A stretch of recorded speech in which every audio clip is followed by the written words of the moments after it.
Before I tell my story, let me set the scene. It was the summer of 1996 and I was 15 years old. I grew up in a neighborhood in a typical Swedish university town with my dad. I was a pretty well-behaved kid and I did good in school. I didn't smoke or drink, and in fact, I didn't want to go to parties. I didn't even have a boyfriend, but I did have a crush on a boy at school. And I felt pretty sure he was curious about me too, but we were both pretty shy people. This took place in the end of August, when the late summer nights start to slowly grow darker and the days shorter. It was a very hot summer though, and all the popular girls would wear white tight tops to show off a flat tummy. And one day I had bought one for myself, just to try and see what it was like to be a normal teenage girl. I had those silly shoes too, the Spice Girls inspired ones that sprained many ankles during that era. Afterwards, I wondered if the outfit is what started it all. Suddenly, I started to get notes. They were placed in the basket of my bicycle. Notes with messages such as, "I like your style," and growing into a woman before my eyes. I didn't tell anyone. I strongly suspected the idiot gang at school. 2 of them lived close to me, and I thought they were teasing me for changing my style. Teenage logic, we've all been there, right? To show them that I didn't care, I wore my new style all the damn time.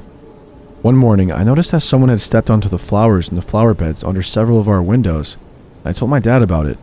He worried it was someone checking the place out, planning a break-in, and asked me to turn on the alarm whenever I was alone. Things had gone missing before. Insignificant things, but still, you never know. My dad owned a rather successful small business, and to celebrate the 10-year mark, he wanted to treat his employees to a weekend away, and I had booked a place up north in Kiruna. I was often used to being left alone at home. Sometimes his work demanded that he traveled for a week or so, and it wasn't a problem. Again, I was a good kid. And anyway, only a few houses down the street lived a couple of people that we knew, and they usually checked in on me if I was alone for many days. They had no kids of their own and often helped out with everyone else's. It was on the Saturday that it happened. I arrived home very late on my bicycle after having watched Cutthroat Island at a friend's place. I walked in the front door and noticed a draft. Had I forgotten to close the window before I left? Then I noticed that the alarm was turned off. Had I forgotten that too? I walked through the house to the living room when suddenly, Mr. W., the man from down the street, stood in front of me. "Hi there, kiddo. Did I scare you? I just came to check in on you." I found this strange since it was well past 1 o'clock at night and he smelled of alcohol. "I'm fine. I'm off to bed now," I said, and got the strangest feeling. Despite it being a hot summer night, I was shaking with cold. Something inside of me told me that this was an extremely dangerous situation. Something about it was off, as if he was wearing a mask, as if someone else was behind his eyes. Not the friendly Mr. W that I had known my entire life. "Wine?" he said, and nodded in the direction of a wine bottle. I shook my head no. "I don't drink. My dad, you know," I said, and I tried to sound normal, but my voice didn't feel like my own. "Oh, you're almost a grown woman now. You can do as you wish," he continued, pouring wine into an unwashed glass. "I've been watching you. You have really grown." He kept telling me how beautiful I'd become, and how he had noticed my new clothes, and that I surely knew that it was an open invitation to men. "I'm a nice person, don't you think?" he asked. "I'll be good to you. You can trust me. I'll be real gentle." I started to back towards the front door, but he stops me by grabbing hold of my upper arm and pulling me towards him. "Don't be like that. No one likes a tease," he says. And when I try to break free, he laughs and goes, "Wanna play, huh?" I can play. It starts to shake me. I feel how much stronger he is than I, and realize I have to make him let go long enough for me to run. At this point, it is as if someone else has hijacked my brain, and I started saying and doing things that I wasn't even aware of until afterwards. "Yeah, I like to play," I hear myself say, and he smiles and starts to touch my hair. He dragged me off to the bedroom, and I tried to pretend to be into it.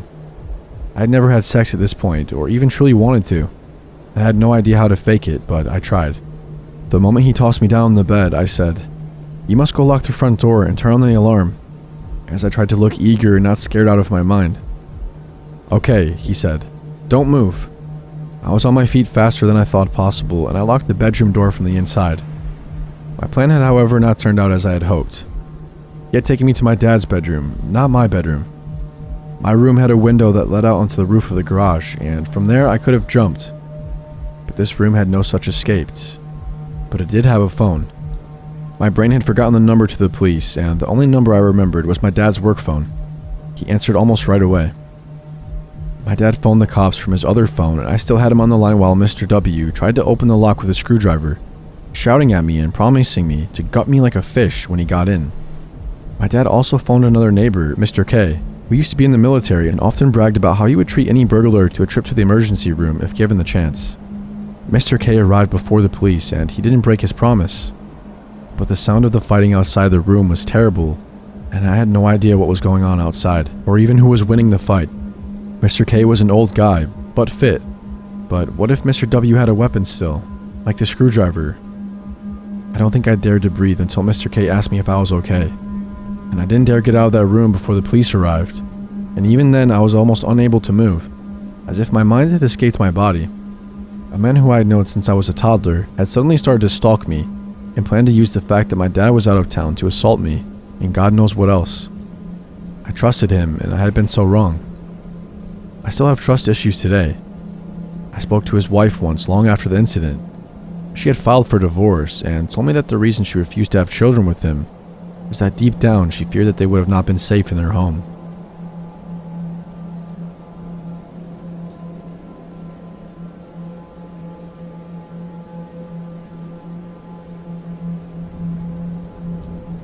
This happened last summer and started pretty much a year ago. I am a guy who spends quite a lot of time in front of my computer, probably too much, and my room back at my parents' place has a window facing the road in front of the house. My computer is located next to the window, and when I'm sitting by it, I have that window to my right side. This means that if someone walks past the house, they can see me by the computer, and I often tend to look out the window whenever I see someone walking past, in the corner of my eye. No big deal. So this all started when I noticed a woman, somewhere near her 20s, maybe early 30s, walking by quite often, as in 5 to 10 times every day. No big deal, of course, she probably just lives nearby, I thought, which I later found out that she did. But this woman had a very uncomfortable look to her. It didn't look like she had a shower in a while, and she had this extreme smile to her face, constantly, as if someone had stapled her face into that expression.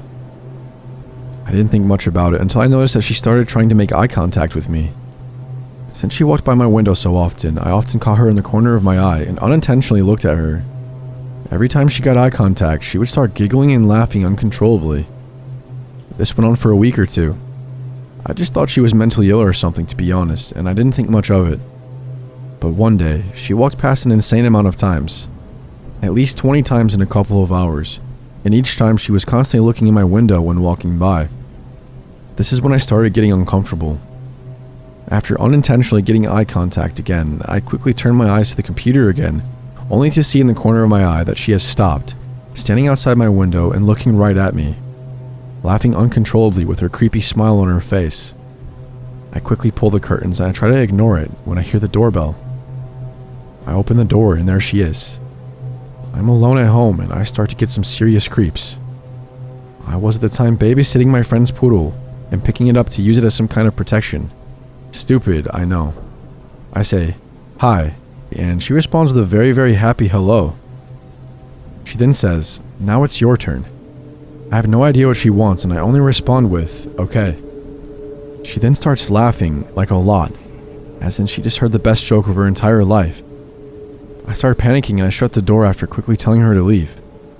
I tell my parents when they come home, and it turns out that this woman is an old student of my mother. She says that she is mentally ill and that I shouldn't worry. She is supposedly nice. Her visits outside my window continue every day, and I tell my parents again that I feel uncomfortable. Then they try to talk to her to see what's up. My mom decides to ask her why she's doing this, and the woman tells her that her and I have some kind of supernatural connection in our heads, and that her and I have conversations with each other through some kind of telepathic way. We are made for each other and madly in love. That's when my parents are getting concerned. Her visits continue on a daily basis, and we visit the police to see what can be done. Their answer is that we can't do shit because of stupid laws in my country. She often rang my doorbell, but I had the sense to not answer. I noticed that as time went on, she got worse and worse mentally. She started to show aggressive behavior against my parents when they asked her to leave. I have actually never seen my dad so uncomfortable and overprotective as he was at this time. He was worried as well. One day, something happened that was enough for me. It was Friday night and I was home alone. I was watching TV and I heard a strange noise from the street. I peeked out the window and there she was, outside my window dancing and screaming and singing and doing all kinds of strange things.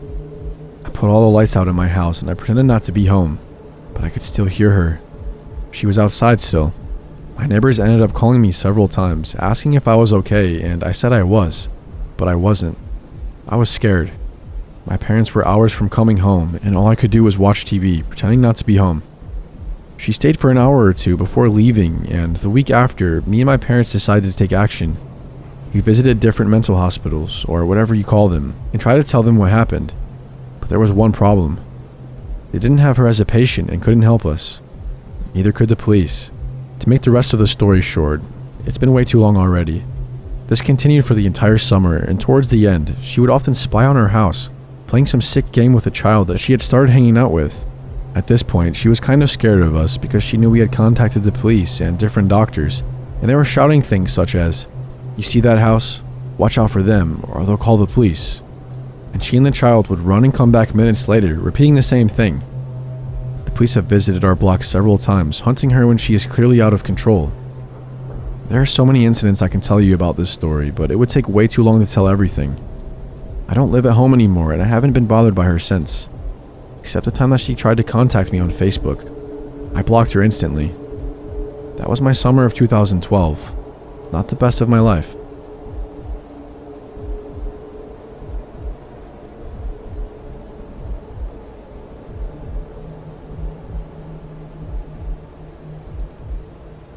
I've posted this before as a reply to a comment. It's been playing on my mind because last week it came up in my time hop, and I thought I'd share it with you guys. So last summer, I booked a glamping trip in the next county over. The website looked beautiful. A campsite of 6 large yurts outside a lovely little village. Coincidentally, I had driven through that village before, as it's close to a really nice historic castle I like to visit occasionally. So we pay our money, and my husband and 2 kids and I pitch up. It's one of the last weekends of the summer, and it was lovely weather. The campsite was on a small hill, and the people who owned it lived on top of the hill in their farmhouse. We were checking in on a Sunday for 2 nights, as we were shift workers at the time. We passed other people checking out, and they all looked happy. The owners of the site showed us down to our yurt, and mentioned that we were the only ones on the site for our stay at this time, it being a Sunday.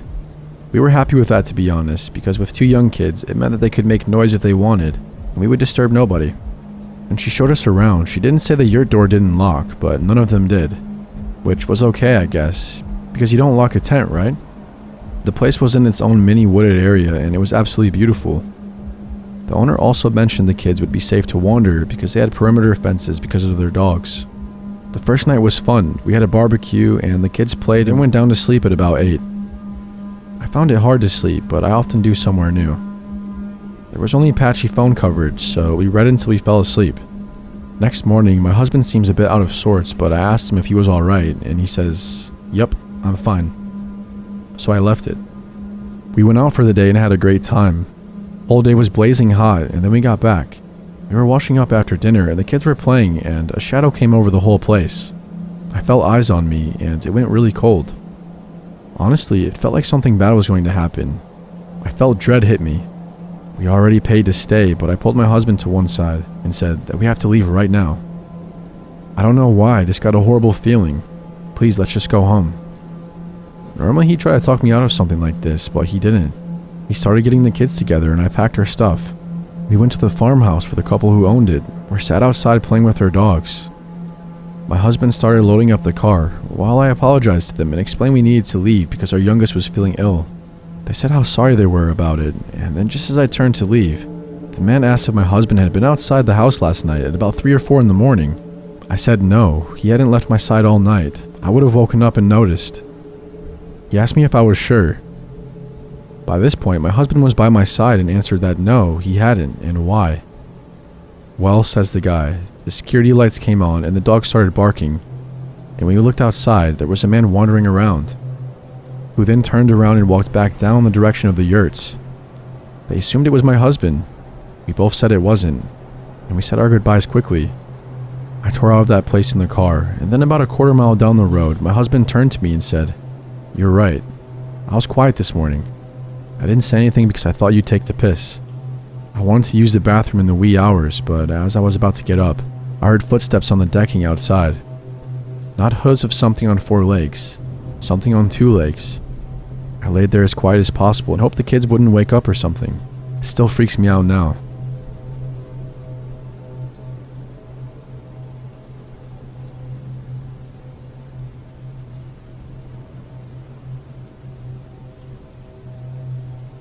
During the midsummer, usually around the middle of July, me and a couple of my good friends, all the way through my childhood, always made time to go up to one of my friend's family's cabin, way up north in the forests of Minnesota.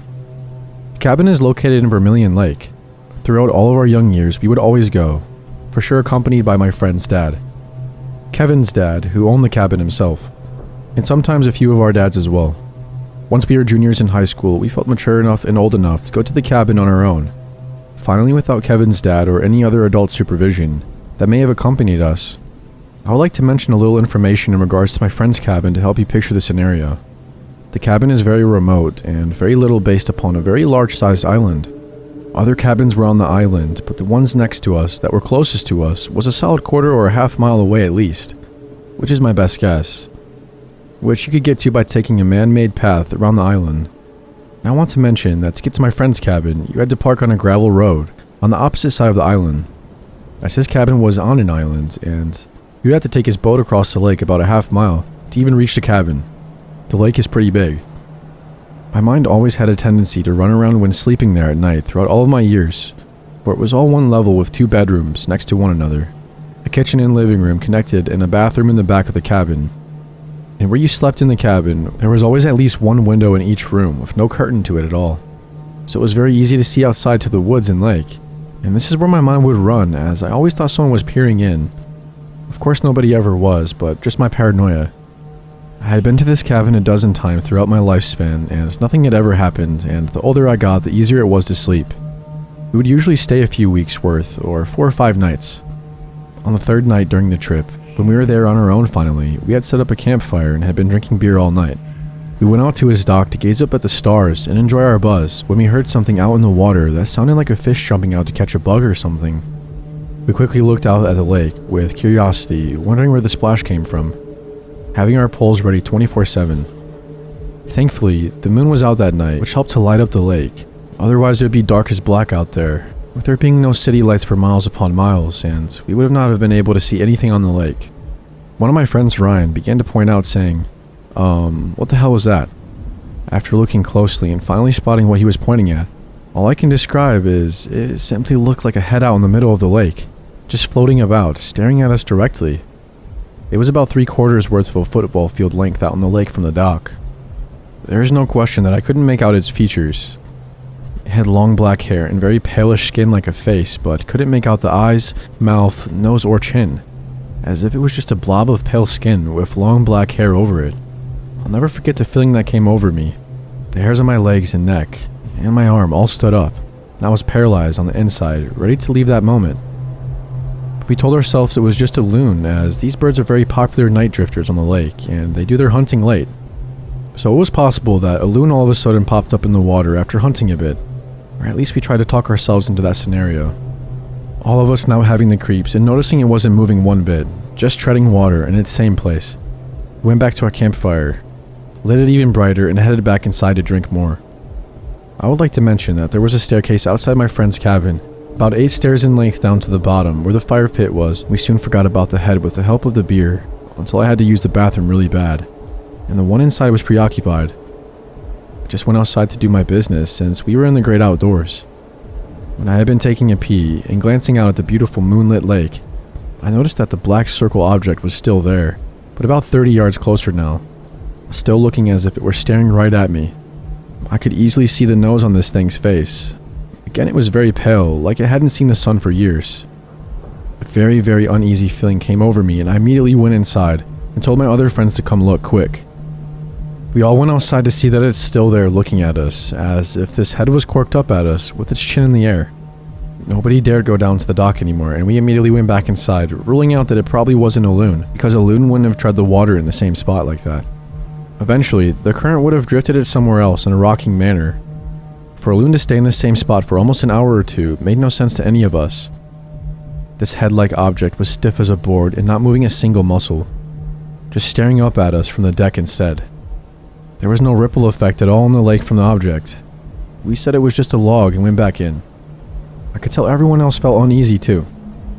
A few hours would pass. It was super late into the night, and at this point we knew we needed to sleep. Being my curious self though, I looked back outside once more, and the black object had completely vanished, and I couldn't help but feel a sense of relief, thinking that the log must have floated off or just hit shore somewhere. As we slept with the windows open that night, there was no AC in this cabin, and we had to open them up or we would fry in the cabin, with it being the middle of the summer. Me and my other buddy, Tommy, slept in the living room while my two other friends slept in the two separate bedrooms, with their doors wide open. Not being able to sleep but keeping my eyes peeled shut, I began to hear someone walking around at the bottom of the stairs to the cabin, around the campfire and at the bottom of the stairs. I thought I was about to shit bricks. No question, what or whoever I heard down there was on the dock now, pacing back and forth as it made the sound of a boot clicking on the wood. It was as if they weren't sure what to do with themselves because it lasted for about 3 minutes. Wanting to whisper to my buddy, but frozen in fear, I just kept my eyes shut and ears on full alert. The footsteps sounded like they took 2 steps up the deck stairs all of a sudden, but then turned around and sounded like they were sprinting out down the man-made path. After it sounded like the steps were long gone and a couple minutes had passed, I woke up Tommy asking if he heard the steps. Both of us sitting up, I was startled to see my friend Ryan walking out of his room and saying that we need to leave a minute after these steps vanished. He must have heard us talking, so he felt he could come out as well. But either way, he was waking us up regardless. Something was very disturbing about his expression, and I asked him why. He woke up my other friend Kevin in the other room and said that we needed to go. Get to the boat, it's time to go. He explained to us quickly while grabbing his stuff, and I will never forget what he explained to me and my friends. He said that when he was turning sides on his bed to get more comfortable, he saw someone peeking in at the top right corner of his window, and he quickly shifted out of his view. He said all he saw was one eye, ghostly white skin and black long hair down the window. Again, another thing I would like to add, when we look back at what we experienced, it chills us to the bone realizing that since this face was in the top right corner of the window in my friend's room that he was sleeping in, this thing was either damn near 8 foot tall, standing on something like bricks trying to peek in, or was floating. Ryan then continued to say, "Let's go," very seriously. Absolutely disturbed the hell out of my mind and feeling like I was going to be sick. And then telling them what my friend and I heard in the living room, we all agreed and packed our stuff, and we booked it, not cleaning the cabin or anything. We always had to clean the cabin before leaving. We locked up, and as we headed down the stairs, we saw footprints in the dirt, heading off into the path and all around the cabin. We picked up our pace, getting to the boat, not knowing what was watching us or around us. We threw our stuff on the boat, untied it, and sped off. I didn't even think about the head in the water anymore, or even think to look in the water. My eyes were just glued to the island, trying to spot anything moving, but I saw nothing. When we had finally gotten our stuff packed, in the car, and our boat tied up, we hopped in the car and took off. We had been driving out about 10 miles, and out of the blue, Ryan, who said he saw the person outside his window, all of a sudden broke down in the car crying. We called to tell our parents what had happened on the way back, and that Ryan was freaking out, and they told us to just get home safely and quickly. It was late, about 4 or 5 in the morning, but no one slept and it was a very quiet ride home. My friend's dad, who still owns the cabin, went up that following weekend and said he experienced nothing while there, but did mention bare human footprints that were still lingering about, which he thought were odd, because someone was walking around his property, which bugged him pretty badly. Whatever my one friend saw in the window really hit him hard. After his breakdown, he had trouble sleeping multiple nights and ended up having to seek some help for a couple of weeks, and even had to start taking sleeping medicine. As time went on, he ended up being fine, but still isn't too comfortable sleeping next to a window without a curtain. To this day, I cannot explain what happened and why it seemed to happen to us. I cannot explain what I saw in the lake and what Ryan specifically saw. Nothing has ever happened at that cabin since that night, so we're told from my friend's dad who owns it, which I honestly believe him. I personally have never decided to go back to the cabin, which really makes me sad, because I had a lot of childhood memories there. Tommy and Kevin both have gone back there and been fine, but Ryan refuses to go back, and I'm with him. A lot of people have cabins on this island, so it could have been a prank in the making. That had been busted when Ryan saw the person at the window, or the person possibly wanting to do something worse. I will never be able to explain what was floating in the lake, but the fact that this incident, along with the bare feet and somebody looking at Ryan at night, all happened in the same night, seems like more than a coincidence.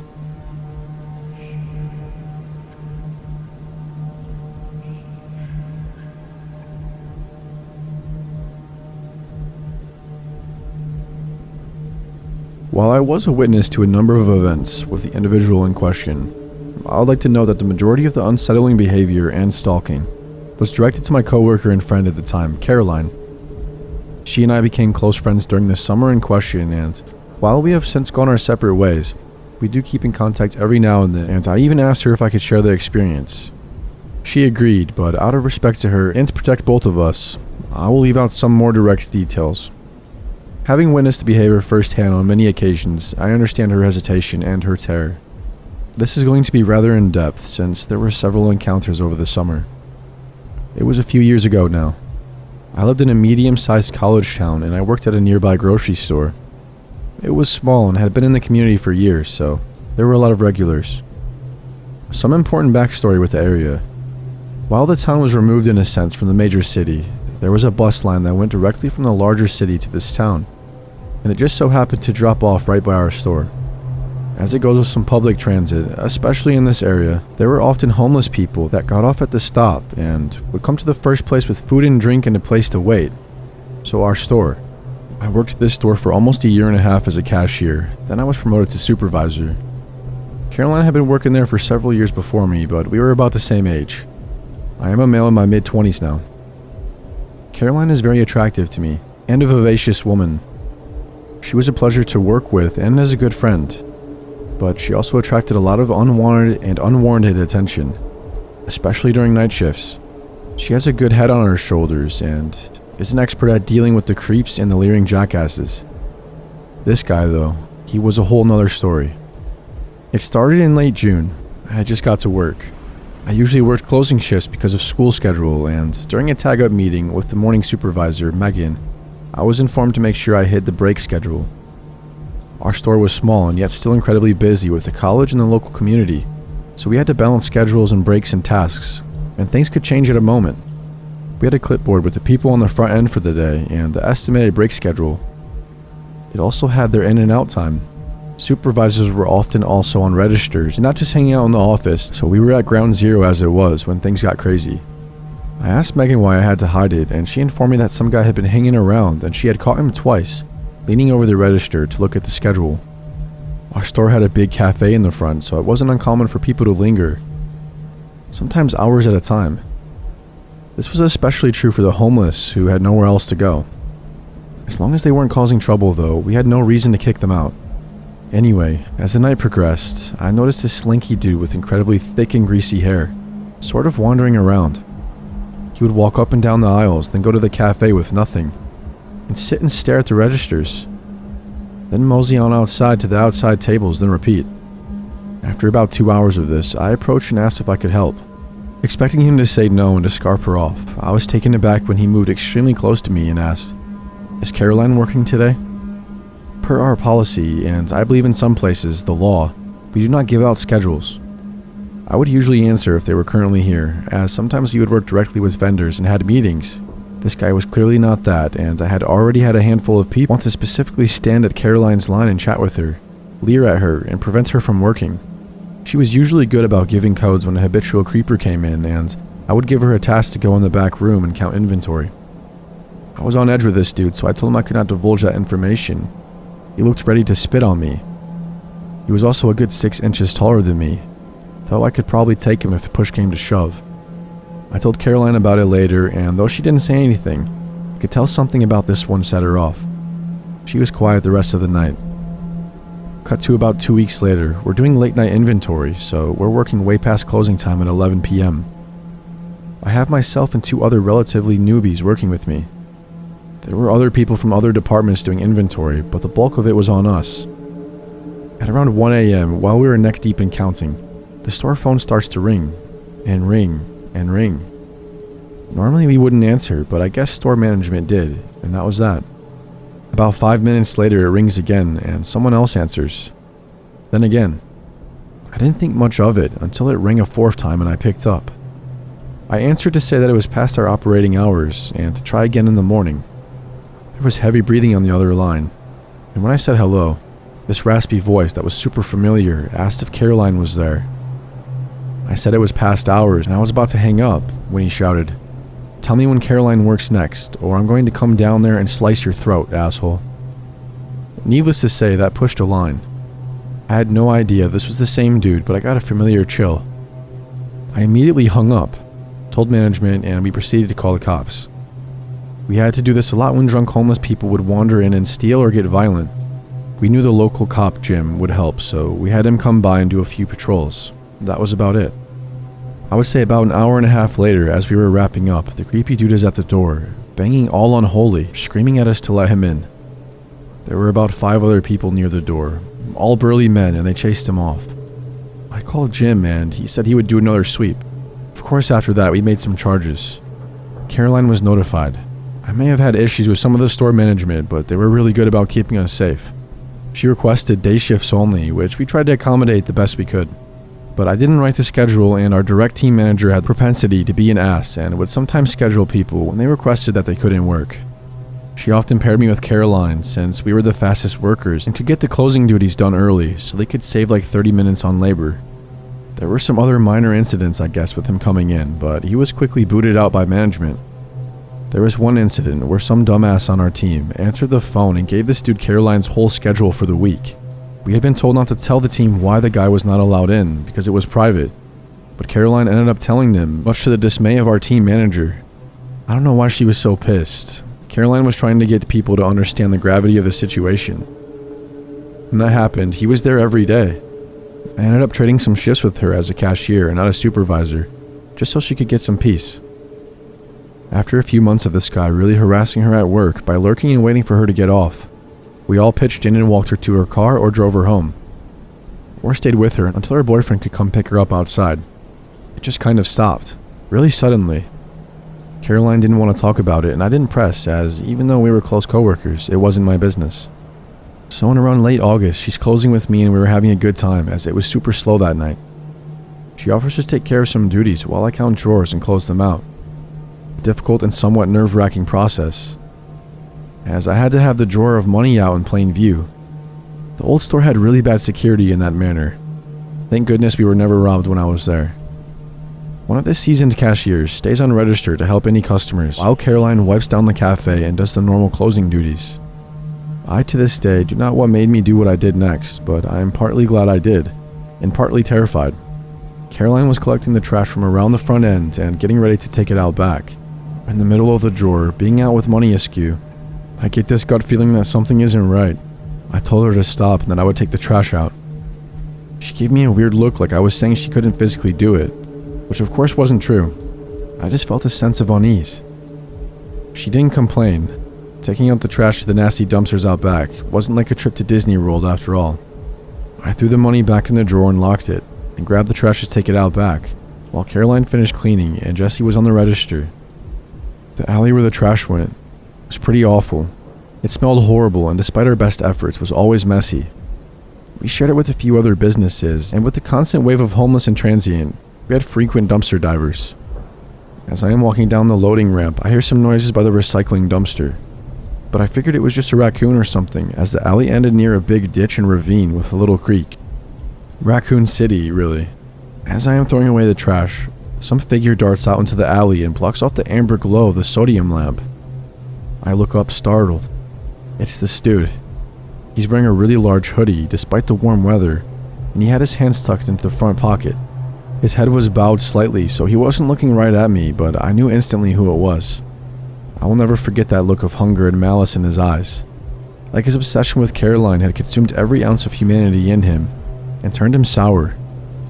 We hadn't had a problem in weeks, and we were all under the impression that he was gone, based on things Caroline had hinted at. This guy saunters forward and asks if he can bum a cigarette. I don't smoke and clearly wouldn't do so on the job. Plus I had hands filled with dripping garbage bags. He knew that I knew who he was, so I don't know why he pretended to not know me. I told him that he knew he was not wanted here and that he had to leave. Then I was about to call the cops again. The movement towards me was so sudden, I barely had any time to react. Pouncing forward, hands jumped out of the pockets and onto my shoulders, pushing me against the wall. His next words were throaty and pained, almost as if he was crying in anger. "Are you sleeping with Caroline? She's mine. Keep your hands off my woman." I shouted out of fear and anger, and the store manager, who was in the back room, heard it and came running outside.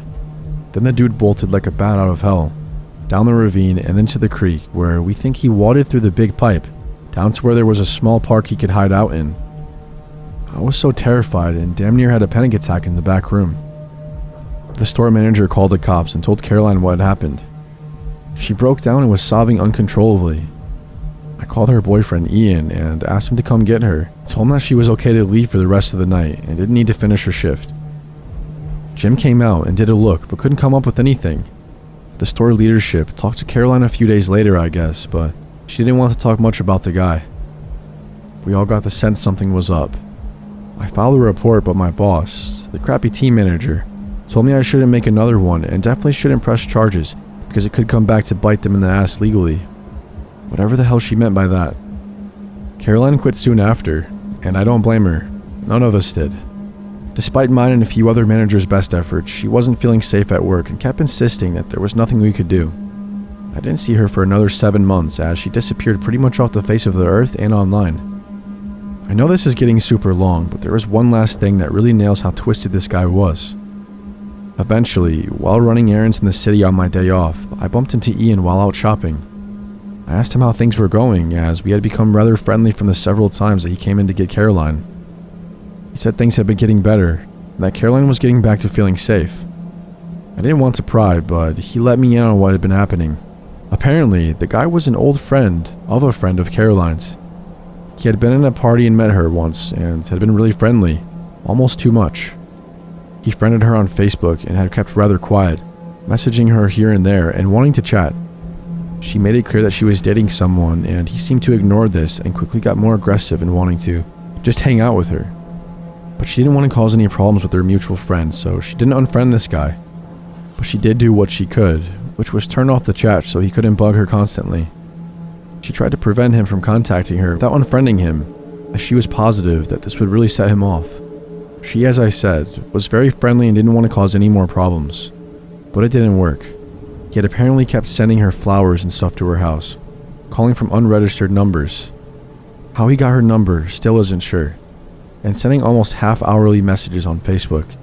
And then one day, he snapped. He went postal on her Facebook, tagging his name on pictures of any guy, including her boyfriend Ian as himself. He would then post comments like, "She and I are meant to be. Give me the strength to kill him," in reference to some pictures where she was kissing Ian. "We will be together for eternity," etc. Really disturbing stuff. She ended up blocking him, and her friend talked her out of getting a restraining order for a while, but she ended up getting one after he attacked me in the alley. And that's about it for this guy.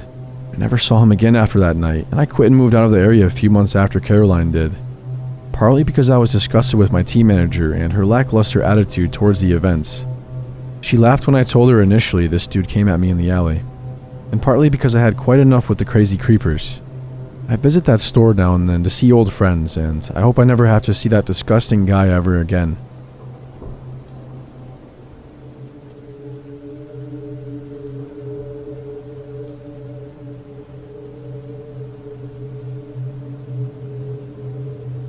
This experience still gives me the chills to this day. I actually have a few other camp encounters that I can share if anyone is interested. North Georgia is a mighty interesting place. A few years ago, I worked at a Jewish summer camp in North Georgia. As many of you might know, Georgia is a fairly conservative state, as well as being predominantly Christian. There are small Jewish communities and a few summer camps. I'd say this camp was more culturally Jewish than it was religious. There were no religious requirements nor religion-specific focus. Rather, it was a place for kids who were often in the minority to come to a camp that allowed them to meet some other kids like them. Staff came from all over. We had many Australians, lots of Brits, and people from various parts of the USA. Each night at around 10, most of the staff was able to go out to the town for a couple of hours. Enough staff remained behind to watch over the cabins, and we rotated. This particular night, a group of about 5 of us decided to go to a local bar to grab a few beers. It had been a hot day and was a humid night, so we decided to sit outside on the patio. For some backstory on the town, generally, we were extremely well received by the community, despite differences. We brought in lots of revenue for the town during the summer. We bought supplies at the local Walmart and often took the campers on tubing trips or occasionally out to dinner after a long hike on the Appalachian Trail. It was midsummer, so we've been out to the bars in the area many times already in that session. The 5 of us sat around at a table, drinking and discussing the events of the day, as fellow employees typically would after work. About 30 minutes in, a white man in his 20s came up to our table. I distinctly remember a jagged scar on his cheek, but I didn't think much of it at the time. He introduced himself, then he told us that he was having a party that night at his place. "Anyone can come," he said. Black, white, gay, straight, whatever. I found it very odd that he'd opened his speech with that disclaimer. Of course the party should be open to everyone. Why did he feel the need to specify? But we all had a few beers and we were feeling pretty loose. He talked for a bit longer and really nothing seemed off, I guess. We told him we were working at a camp in the area and we couldn't stay out long, so we'd probably be heading back soon. An hour later, our group went out to the parking lot to get into the car. As we approached it, we saw the same guy come out of the shadows. He had a buddy with him with a shaved head. His expression was incredibly hateful. His eyes had changed. He pounded his fist into his hand, then took off his shirt and revealed a poorly inked SS tattoo. My stomach dropped. One of the bigger guys in my group, Kevin, immediately reacted by pulling a knife out of his pocket. At summer camp, most of us staff carried knives. We spent a lot of time building campfires, etc. And asked what they wanted. The original guy started shouting some anti-Semitic remarks and told us that he was going to beat us down. Kevin started walking down toward the 2 guys, but we pulled him back. He told us his buddies were on the way. Sure enough, some more guys started walking to the parking lot. It's all kind of blurry here. I remember jumping into one of the cars, pulling Kevin with us, and it felt like we were surrounded. Though there were probably only 7 or 8 of them. Rocks were thrown at the car and we sped off. My heart was beating like crazy. We never went back to that bar. On the bright side, when we told the story to the competing bar in town, the bartender lined up 6 shots, cheered us, and said we were always welcome in his bar in that town. We had no more problems in that town itself, but when I took some campers on a 2-day hike up the Appalachian Trail, it was another story.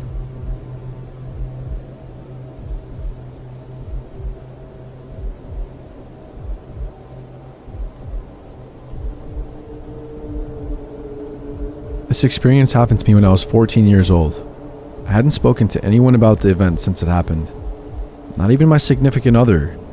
I'm 20 years old now and about to double major with my first 2 degrees in psychology and anthropology. Recently, for reasons unknown to me, the memories of this strange happening have resurfaced and are continuing to plague my waking thoughts, as well as my unconscious and subconscious. As we are taught in psychology, talking about this situation could help with repressed trauma, so here it goes.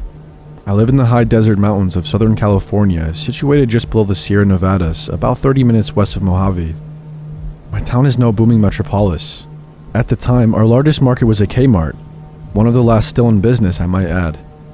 And we had only our 4 stoplights in town. This takes place in a subsection of the town about 13 miles away from the shops, banks and restaurants, and a small community largely inhabited by retirees.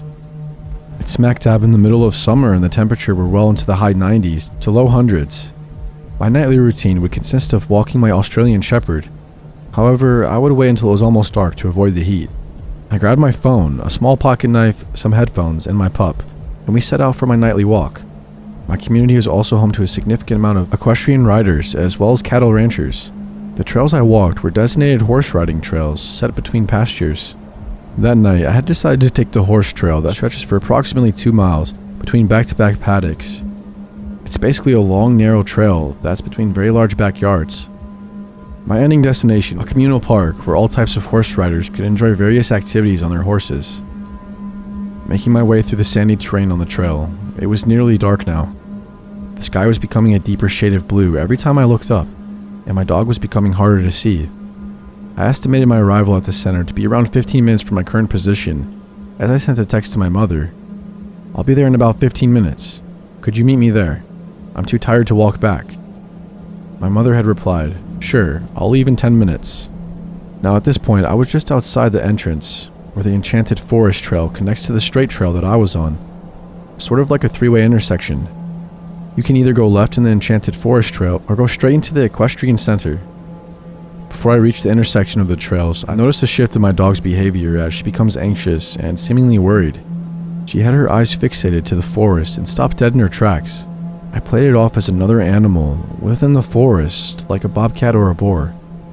As they weren't uncommon in my area, I gave her a slight tug on her collar, although she was still incessantly focused on the forest. With a little bit more convincing, I was able to get her moving forward, pushing her on towards where my mother would be waiting for our arrival. Now it was nearly pitch black, with only the moon guiding me with its low light. There was just the slightest of visibility. It forced me to turn on my cell phone's dim flashlight. Entering the center now, I noticed something that startled me immensely. A very tall person, a man, about 10 to 15 feet into the enchanted forest trail, with his back towards me, standing completely still, his head facing the sky and his hands open, palms pointing in front of him while his arms are at his side. He was tall, approximately 6 feet, slim build, short dark hair, and was wearing what looked like to be blue scrubs, or at least a very thin blue napkin-like material, and was barefoot. What startled me the most was his demeanor and what he was doing. His stance was enough to scare anyone in that setting, but as I approached him slowly, it appeared to me he was shaking, or vibrating, or even slightly convulsing, but doing so while standing up. It didn't seem like he had any control over it, although he remained his balance perfectly. Scared and not entirely sure what to do, I asked him, "Hello, excuse me." I paused momentarily and raised my voice slightly with the next question. "Is everything alright?" When I said that, he stopped shaking altogether, but still doesn't turn around or move another muscle.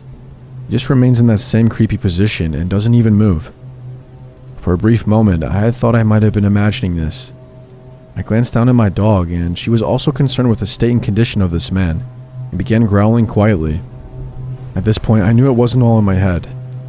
When I looked back up, he had moved closer to me, about 7 feet closer or so, now almost on my trail's path. I had only looked at my dog for a split second, and he did it without making a sound. He still wasn't facing me either, and his hands were still open, head still facing the sky.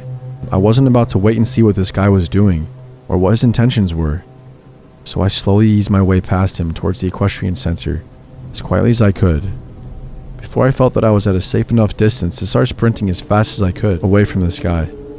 When I reached the first arena of the equestrian center, I looked back into the direction of the forest, completely out of breath, and there he was. The guy was standing on the edge of the trail outside of the forest, standing there still facing me.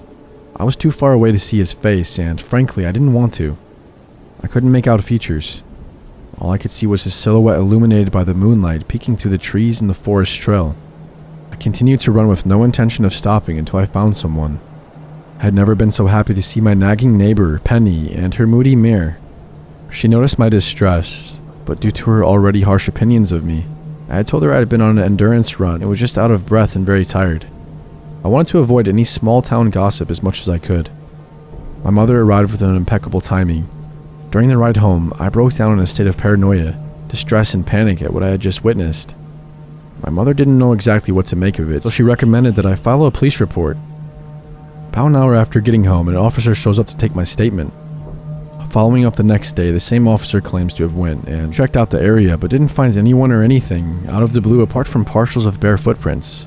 But there's nothing incriminating or suspicious about someone going for a walk without shoes. He played it off as a joke and accused me of being under the influence, but I can assure you, I was completely sober. Nothing ever came out of this. I attended weekly therapy sessions for almost 2 years following this event, and I never went on walks by myself ever again. I had night terrors about the man, and I still do. I still don't know what to make of it. I don't know if I ever will.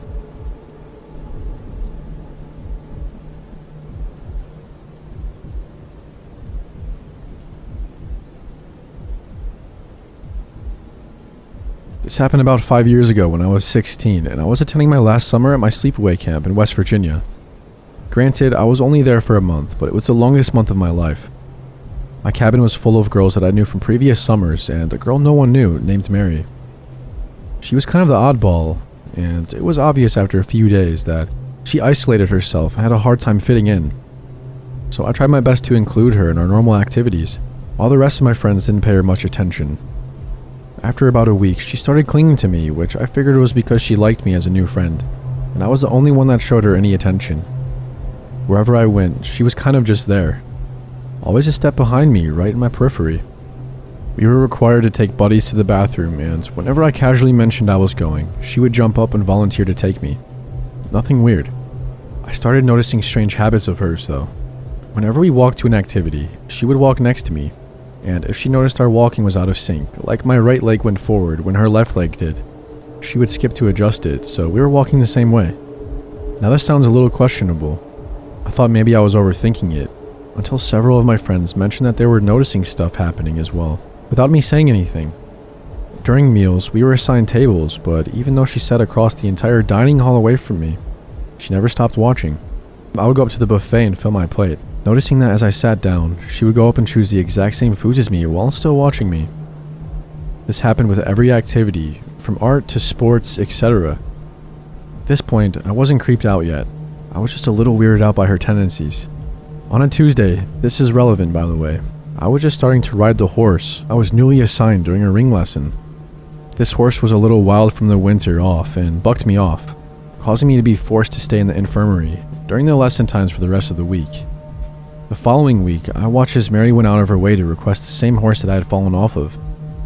I was kind of perplexed by this. Of course, the Tuesday of that week, I watched as she threw herself off of the horse and was also forced to stay in the infirmary alone with me. My 1 hour a day that I could escape her was now also taken away. I started to get pretty annoyed by her because no matter what I was doing, she was always there. We had to switch bunks midway through the session and I was genuinely angry when she requested not only the same cabin as me, but also the same bed next to mine. We both chose top bunks that were aligned on the same wall, so my feet were at her head. I started to notice even weirder things. I was writing a letter home one day and felt like I was being watched. I looked to my right and I saw Mary was sitting facing forward, but her head is cocked to the side, staring at me with a demonic-like smile. My stomach dropped. A couple nights after that encounter, I woke up with the same feeling of being watched. It was pitch black, but I grabbed a flashlight to go walk to the bathroom since I was already up. But no. I turned over with my light to see Mary standing next to my bed with her head at my level watching me sleep. Just standing in the middle of the cabin staring. I was speechless. I just figured maybe she needed someone to take her to the bathroom. I start to leave for the bathroom and she follows, but I was thoroughly creeped. Stuff like that kept happening for the rest of the session, but when her parents finally came to get her, I refused to even look at her to say goodbye.